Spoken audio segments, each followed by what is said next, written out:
என் நெஞ்சில் குடியிருக்கும்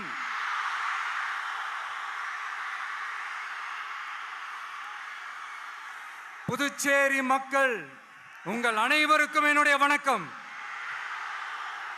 வணக்கம் வணக்கம். எல்லாரும் எப்படி இருக்கீங்க?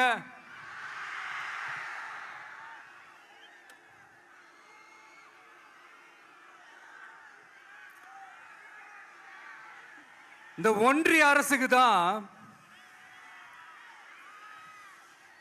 தமிழ்நாடு ஒரு தனி மாநிலம், புதுச்சேரி ஒரு தனி யூனியன் பிரதேசம். அவங்களுக்கு தான் தமிழ்நாடு தனி, புதுச்சேரி தனி, இப்படிலாம் இருப்பாங்க. ஆனா நமக்கெல்லாம் அப்படி கிடையாதுங்க. நாமெல்லாம் வேறு வேறு கிடையாது. நாம் எல்லாரும் ஒண்ணுதான்.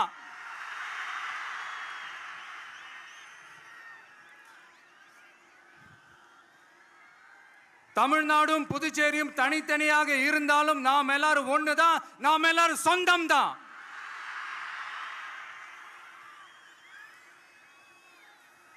வேற வேற வீட்டுல, வேற வேற ஊர்ல, வேற நாட்டுல, வேற ஸ்டேட்ல இருக்கிறதுனால நாம் எல்லாரும் சொந்தங்கள் இல்லைன்னு ஆயிட முடியுமா? அது எப்படி முடியும்? இப்ப பாத்தீங்களா, ஒருத்தருக்கு ஒருத்தர் பார்த்துக்கும் போது அந்த பாச உணர்வு, அதுதாங்க, அது மட்டும்தான். அது இருந்துட்டாலே போதும், வேற எதுவுமே தேவையில்லை.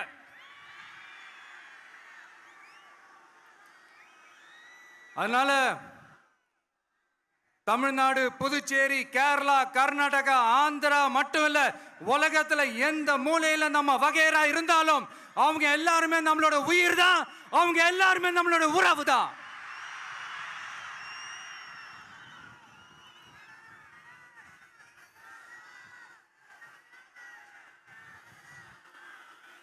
புதுச்சேரினாலே உடனே ஞாபகத்துக்கு வர்றது மணக்குள விநாயகர், அரவிந்தர் ஆசிரமம், வில்லியனூர் மாதான் சொல்லி இவங்க எல்லாரும் ஞாபகத்தில் வருவாங்க. அது மட்டும் இல்ல, மகாகவி பாரதியார் அவர்கள் இருந்த மண், பாவேந்தர் பாரதிதாசன் அவர்கள் பிறந்த மண். அது மாதிரி இன்னும் சிறப்புகளை அடுக்கிக்கிட்டே போலாம். ஆனா அரசியல்னு வந்துட்டா ஒரு முக்கியமான விஷயத்தை பத்தி நம்ம சொல்லியே ஆகணும். 1977 புரட்சி தலைவர் எம்ஜிஆர் அவர்கள் தமிழ்நாட்டில் ஆட்சி அமைச்சாங்க. ஆனா அதுக்கு முன்னாடியே 1974லயே இங்க புதுச்சேரியில அவங்களோட ஆட்சி அமைஞ்சது. அதனாலதான் அப்பவே சொன்னாங்க, நமக்காக வந்தவர் எம்ஜிஆர், அவரை தமிழ்நாட்டில் மிஸ் பண்ணிடாதீங்கன்னு நமக்கு அலர்ட் பண்ணதே புதுச்சேரி தான். அப்படிப்பட்ட புதுச்சேரியை நம்மளால மறக்க முடியுமா? அது மட்டும் இல்ல, இங்க இருக்கிற மக்கள் தமிழ்நாடு மாதிரியே புதுச்சேரி மக்களும் என்ன கிட்டத்தட்ட ஒரு 30 வருஷமா என்ன தாங்கி பிடிச்சுக்கிட்டு இருக்கிறீங்க.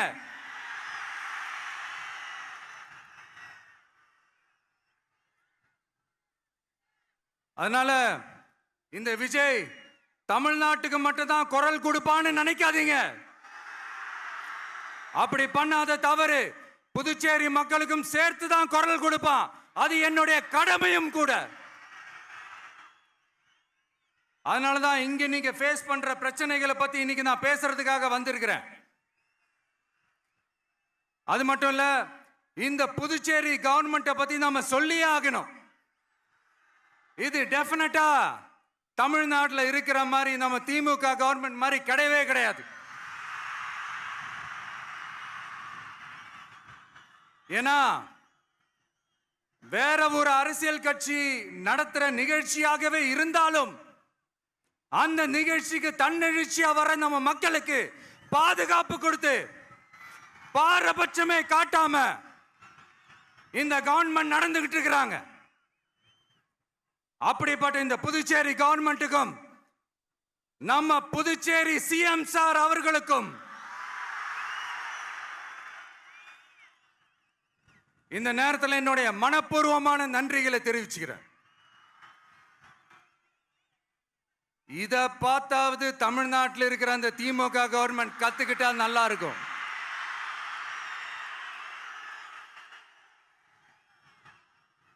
ஆனா அவங்க கத்துக்க மாட்டாங்க. பரவாயில்ல, வரப்போற எலெக்ஷன்ல 100% கத்துக்குவாங்க. அத நம்ம மக்கள் பார்த்துக்குவாங்க.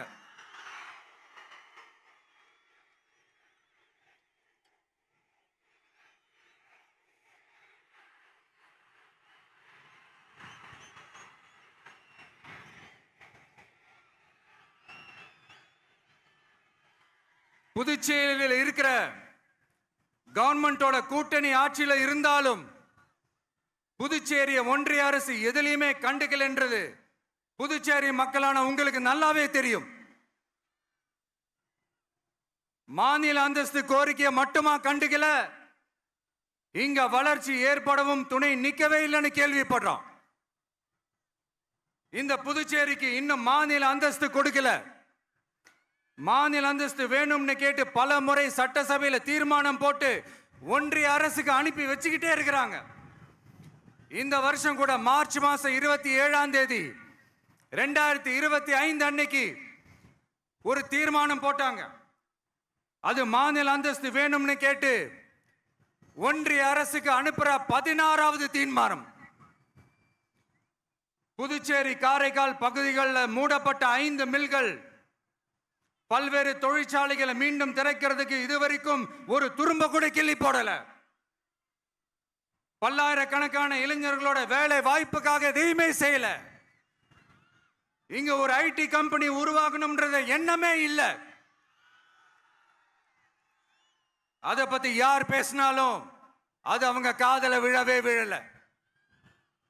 இங்க ஒரு அமைச்சரை ஊழல் குற்றச்சாட்டுல பதவி விட்டு நீக்கப்பட்டு அந்த இடத்துக்கு இன்னொருத்தரை நியமிச்சு 200 நாள் ஆச்சு.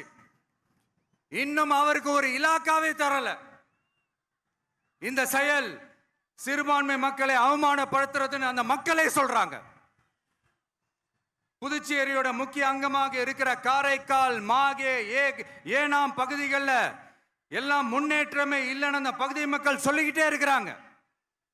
குறிப்பா காவிரியோட கடைமடை பகுதியான காரைக்காலை மொத்தமா கைவிட்ட மாதிரி தான் இருக்குது. இது எல்லாமே முன்னேற்றம் அடையணும். டூரிஸ்ட் பிளேஸ் ஆன புதுச்சேரியில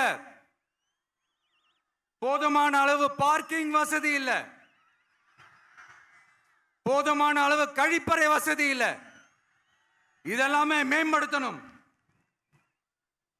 புதுச்சேரி கடலூர் மார்க்கமான ரயில் திட்டம் வேணும்ங்கிறது நீண்ட கால கோரிக்கை. புதுச்சேரி மக்களுக்கு ஒன்னே ஒண்ணுதான் சொல்லணும், இந்த திமுகவை நம்பாதீங்க. அவங்களுக்கு உங்களை நம்ப வச்சு ஏமாத்துறது தான் அவங்க வேலையே. நான் சொன்ன பல கோரிக்கைகளை எல்லாம் தீர்த்து வைக்கிறதுக்கு நம்ம புதுச்சேரி கவர்மெண்ட்டுக்கும் அதோட மக்கள் திட்டங்களுக்கும் ரொம்ப அக்கறையா உண்மையா துணை நிற்கிறோம். தமிழ்நாட்டை ஒதுக்குற மாதிரி புதுச்சேரியும் ஒதுக்க கூடாதுன்னு நாங்க கேட்டுக்கிறோம். கிட்டத்தட்ட 20 லட்சம் பேர் வாழ்ற யூனியன் பிரதேசமான புதுச்சேரி மத்திய நிதி குழுவில் இடம்பெறவில்லை. அதனால் மாநிலங்களுக்கான நிதி பகிர்தல் அடிப்படையிலும் யூனியன் பிரதேசங்களுக்கான நிதி பகிர்தல் அடிப்படையிலும் புதுச்சேரிக்கு நிதி ஒதுக்கப்படுவதில்லை. அதனால ஒவ்வொரு ஆண்டும் புதுச்சேரிக்கு தோராயமாகவே மத்திய அரசு நிதியை விடுவிக்கிறது. அந்த நிதியும் அரசு ஊழியர்களின் சம்பளம், ஓய்வூதிய தொகை உள்ளிட்ட திட்ட செலவுகளுக்கே சென்று விடுவதால் மீத தேவைக்கு வெளிச்சந்தையிலும் கடன் பத்திரங்களை கடன் வாங்குகிறது புதுச்சேரி. இந்த நிலைமை மாறணும்னா ஒரே வழி, மாநில அந்தஸ்து நம்ம புதுச்சேரி மக்களோட பல்லாண்டு கால கோரிக்கை.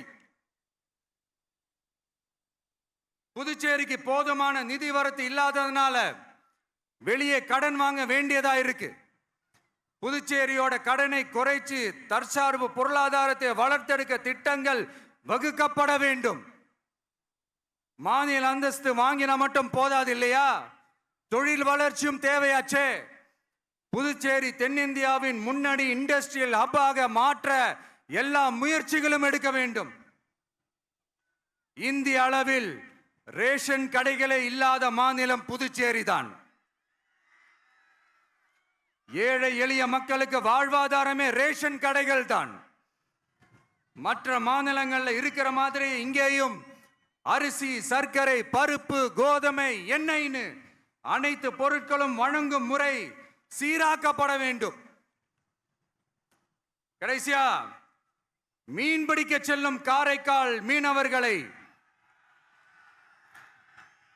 அடிக்கடி கைது செய்யும் இலங்கை கடற்படை அவர்களின் படகுகளையும் பறிமுதல் செய்து விடுகிறது.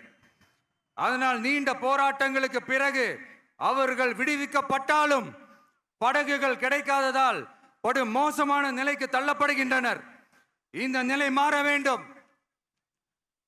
நான் மறுபடியும் சொல்றேன், இந்த விஜய் புதுச்சேரி மக்களுக்காகவும் எப்பவும் துணை நிற்பான். வரப்போற புதுச்சேரி தேர்தல் களத்துல நம்மளுடைய தமிழக வெற்றி கழகத்தின் கொடி பட்டொளி வீசி பறக்கும். கான்பிடென்டா இருங்க, நல்லதே நடக்கும்.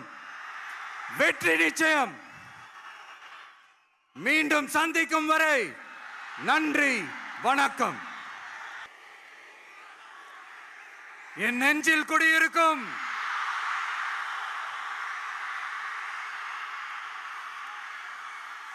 புதுச்சேரி மக்கள் உங்கள் அனைவருக்கும் என்னுடைய வணக்கம்.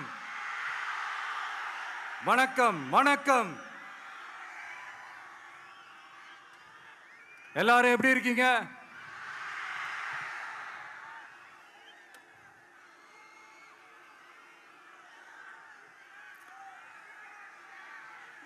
இந்த ஒன்றிய அரசுக்கு தான் தமிழ்நாடு ஒரு தனி மாநிலம், புதுச்சேரி ஒரு தனி யூனியன் பிரதேசம். அவங்களுக்கு தான் தமிழ்நாடு தனி, புதுச்சேரி தனி, இப்படிலாம் இருப்பாங்க. ஆனா நமக்கெல்லாம் அப்படி கிடையாதுங்க. நாமெல்லாம் வேறு வேறு கிடையாது. நாம் எல்லாரும் ஒண்ணுதான்.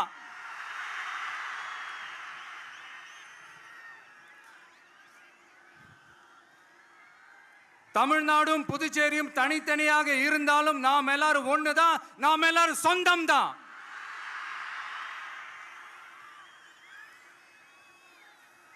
வேற வேற வீட்டுல, வேற வேற ஊர்ல, வேற நாட்டுல, வேற ஸ்டேட்ல இருக்கிறதுனால நாம் எல்லாரும் சொந்தங்கள் இல்லைன்னு ஆயிட முடியுமா? அது எப்படி முடியும்? இப்ப பாத்தீங்களா, ஒருத்தருக்கு ஒருத்தர் பார்த்துக்கும் போது அந்த பாச உணர்வு,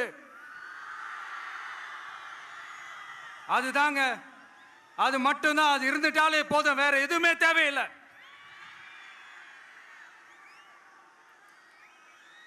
அதனால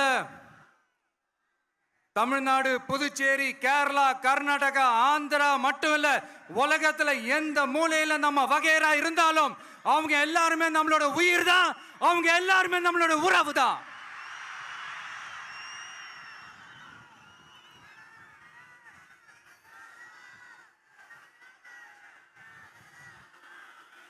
புதுச்சேரினாலே உடனே ஞாபகத்துக்கு வர்றது மணக்குள விநாயகர், அரவிந்தர் ஆசிரமம், வில்லியனூர் மாதான் சொல்லி இவங்க எல்லாரும் ஞாபகத்தில் வருவாங்க. அது மட்டும் இல்ல, மகாகவி பாரதியார் அவர்கள் இருந்த மண், பாவேந்தர் பாரதிதாசன் அவர்கள் பிறந்த மண். அது மாதிரி இன்னும் சிறப்புகளை அடுக்கிக்கிட்டே போலாம். ஆனா அரசியல்னு வந்துட்டா ஒரு முக்கியமான விஷயத்தை பத்தி நம்ம சொல்லி ஆகணும். 1977ல புரட்சி தலைவர் எம்ஜிஆர் அவர்கள் தமிழ்நாட்டில் ஆட்சி அமைச்சாங்க. ஆனா அதுக்கு முன்னாடியே 1974லயே இங்க புதுச்சேரியில அவங்களோட ஆட்சி அமைஞ்சது. அதனாலதான் அப்பவே சொன்னாங்க, நமக்காக வந்தவர் எம்ஜிஆர், அவரை தமிழ்நாட்டில் மிஸ் பண்ணிடாதீங்கன்னு நமக்கு அலர்ட் பண்ணதே புதுச்சேரி தான். அப்படிப்பட்ட புதுச்சேரி நம்மளால மறக்க முடியுமா?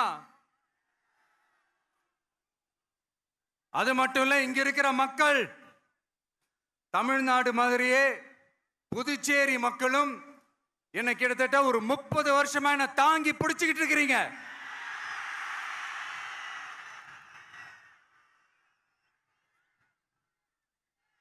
அதனால இந்த விஜய் தமிழ்நாட்டுக்கு மட்டும்தான் குரல் கொடுப்பான்னு நினைக்காதீங்க. அப்படி பண்ணாத தவறு புதுச்சேரி மக்களுக்கும் சேர்த்து தான் குரல் கொடுப்பான். அது என்னுடைய கடமையும் கூட. அதனாலதான் இங்க நீங்க ஃபேஸ் பண்ற பிரச்சனைகளை பத்தி இன்னைக்கு நான் பேசுறதுக்காக வந்திருக்கிறேன். அது மட்டும் இல்ல, இந்த புதுச்சேரி கவர்மெண்ட்டை பத்தி நாம சொல்லியே ஆகணும். இது டெஃபினட்டா தமிழ்நாட்டில் இருக்கிற மாதிரி நம்ம திமுக கவர்மெண்ட் மாதிரி கிடையவே கிடையாது. ஏன்னா வேற ஒரு அரசியல் கட்சி நடத்துற நிகழ்ச்சியாகவே இருந்தாலும் அந்த நிகழ்ச்சிக்கு தன்னெழுச்சியா வர நம்ம மக்களுக்கு பாதுகாப்பு கொடுத்து பாரபட்சமே காட்டாம இந்த கவர்மெண்ட் நடந்துகிட்டு இருக்கிறாங்க. அப்படிப்பட்ட இந்த புதுச்சேரி கவர்மெண்ட்டுக்கும் நம்ம புதுச்சேரி சிஎம் சார் அவர்களுக்கும் இந்த நேரத்தில் என்னுடைய மனப்பூர்வமான நன்றிகளை தெரிவிச்சுக்கிறேன். இத பார்த்தாவது தமிழ்நாட்டில் இருக்கிற அந்த திமுக கவர்மெண்ட் கத்துக்கிட்டா நல்லா இருக்கும்.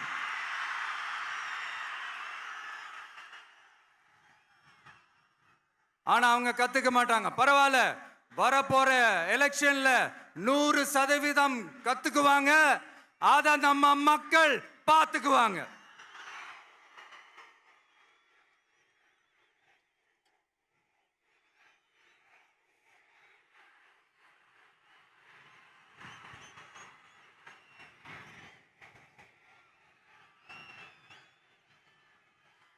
புதுச்சேரியில் இருக்கிற கவர்மெண்டோட கூட்டணி ஆட்சியில் இருந்தாலும் புதுச்சேரிய ஒன்றிய அரசு எதிலையுமே கண்டுக்கல என்றது புதுச்சேரி மக்களான உங்களுக்கு நல்லாவே தெரியும்.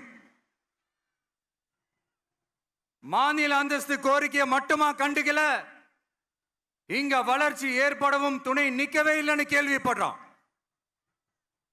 இந்த புதுச்சேரிக்கு இன்னும் மாநில அந்தஸ்து கொடுக்கல. மாநில அந்தஸ்து வேணும்னு கேட்டு பல முறை சட்டசபையில தீர்மானம் போட்டு ஒன்றிய அரசுக்கு அனுப்பி வச்சுக்கிட்டே இருக்கிறாங்க. இந்த வருஷம் கூட மார்ச் மாசம் 27ஆம் தேதி 2025 அன்னைக்கு ஒரு தீர்மானம் போட்டாங்க.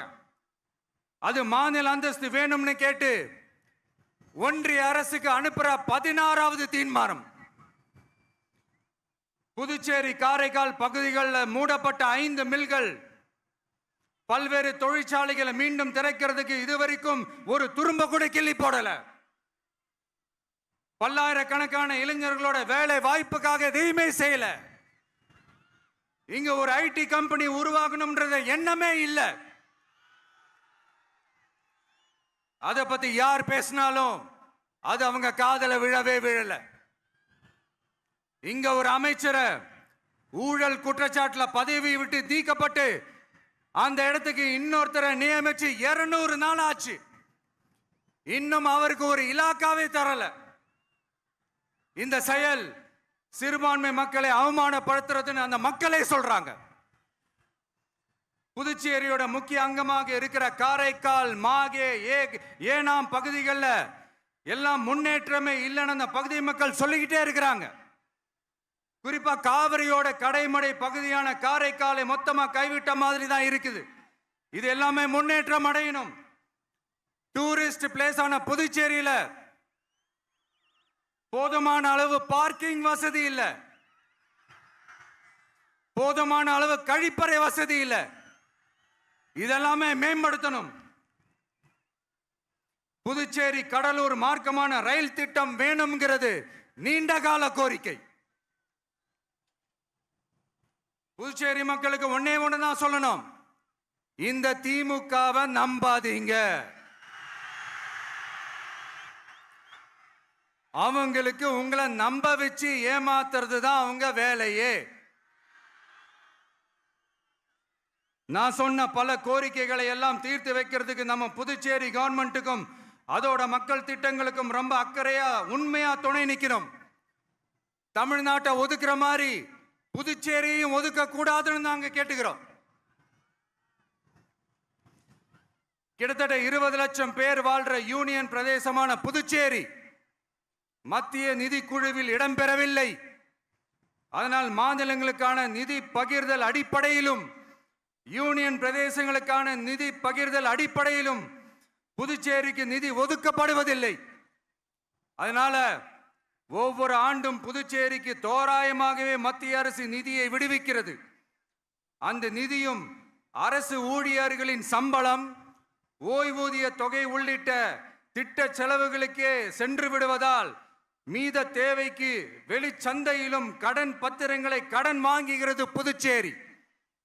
இந்த நிலைமை மாறணும்னா ஒரே வழி மாநில அந்தஸ்து. நம்ம புதுச்சேரி மக்களோட பல்லாண்டு கால கோரிக்கை. புதுச்சேரிக்கு போதுமான நிதி வரத்து இல்லாததுனால வெளியே கடன் வாங்க வேண்டியதா இருக்கு. புதுச்சேரியோட கடனை குறைச்சு தற்சார்பு பொருளாதாரத்தை வளர்த்தெடுக்க திட்டங்கள் வகுக்கப்பட வேண்டும். மாநில அந்தஸ்து வாங்கினா மட்டும் போதாது இல்லையா, தொழில் வளர்ச்சியும் தேவையாச்சே. புதுச்சேரி தென்னிந்தியாவின் முன்னணி இண்டஸ்ட்ரியல் ஹப்பாக மாற்ற எல்லா முயற்சிகளும் எடுக்க வேண்டும். இந்திய அளவில் ரேஷன் கடைகளே இல்லாத மாநிலம் புதுச்சேரி தான். ஏழை எளிய மக்களுக்கு வாழ்வாதாரமே ரேஷன் கடைகள் தான். மற்ற மாநிலங்கள்ல இருக்கிற மாதிரி இங்கேயும் அரிசி, சர்க்கரை, பருப்பு, கோதுமை, எண்ணெய்னு அனைத்து பொருட்களும் வழங்கும் முறை சீராக்கப்பட வேண்டும். கடைசியா மீன்பிடிக்க செல்லும் காரைக்கால் மீனவர்களை அடிக்கடி கைது செய்யும் இலங்கை கடற்படை அவர்களின் படகுகளையும் பறிமுதல் செய்து விடுகிறது. அதனால் நீண்ட போராட்டங்களுக்கு பிறகு அவர்கள் விடுவிக்கப்பட்டாலும் படகுகள் கிடைக்காததால் படு மோசமான நிலைக்கு தள்ளப்படுகின்றனர். இந்த நிலை மாற வேண்டும். நான் மறுபடியும் சொல்றேன், இந்த விஜய் புதுச்சேரி மக்களுக்காகவும் எப்பவும் துணை நிற்பான். வரப்போற புதுச்சேரி தேர்தல் களத்துல நம்மளுடைய தமிழக வெற்றி கழகத்தின்